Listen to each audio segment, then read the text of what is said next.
Live mula sa GMA Network Center, ito ang 24 Oras. Magandang gabi po, Luzon, Visayas at Mindanao. Larawan ng pag-asa sa gitna ng trahedya ang himalang pagkakaligtas sa isang bata sa pagguho sa Mako sa Davao de Oro. Buhay siya ng mahukay matapos ang 2 araw na pagkakabaon sa lupa. Dahil sa kanya, hindi nawawalan ng pag-asa ang mga residente at rescuer na matagpuan din buhay ang mahigit 100 pang nawawala.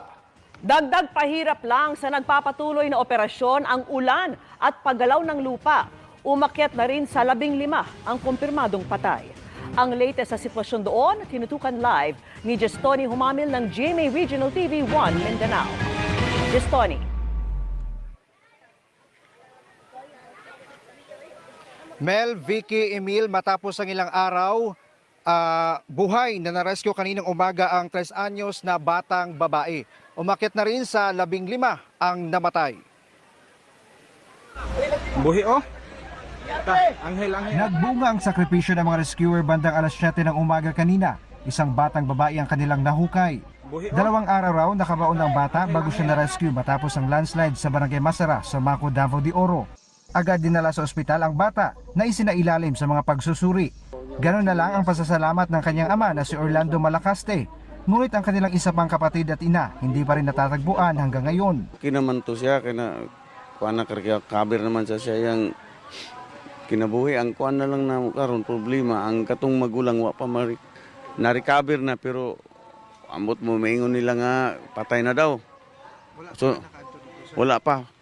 Pero ako pa to adtuon karon kung sa katinuod niya ang inahan wala pa. Anya, kumakain lang daw sila noong gabing iyon nang biglang gumuho ang lupa. Swerteng nakalabas agad si Orlando kasama ang kanyang 8 taong gulang na anak. Sa pinakahuling tala ng MDRRMO, nasa 15 na ang nasawi. Matapos may ma-recover na 4 na bangkay ang mga rescue team ngayong araw. Tumaas naman ang bilang ng mga nawawala na nasa mahigit 100 na. Hindi pa matukoy ng MDRRMO Mako kung ilan dito ang mga trabahador ng Apex Mining at mga residente. Continuing pa rin ang ating search, rescue and retrieval operation doon sa ating ground zero. Hopefully, we are still hoping because we had a good news earlier with a 1-child survivor na nakuha natin sa area. So, we are still very much hopeful na may makukuha pa rin tayong mga survivors. Pero pahirapan daw sa ngayon ang galaw ng mga rescue team dahil maliban sa nararanasang pag-ulan, kailangan nilang tumigil at lumikas kapag nakakaramdam ng paggalaw ng lupa. Medyo lisod-lisod bod katong mga porsyon nga by portion magud ang area so dili pud tanan nga sayon. Mulihok ang pikas nga bukid kay siyempre mosunod ta sa protocol. Ang kaanak ng mga biktima, abot-abot ngayon ang pag-aalala.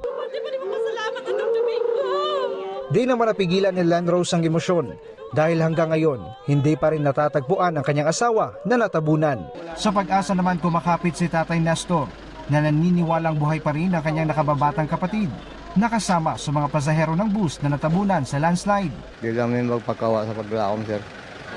Isa naman sa nakaligtas si JL Texon na ibinahagi sa social media ang larawan niyang balot sa putik matapos siyang mailigtas mula sa mga bus na natabunan ng lupa. Maswerte raw at agad siyang nakalabas dito.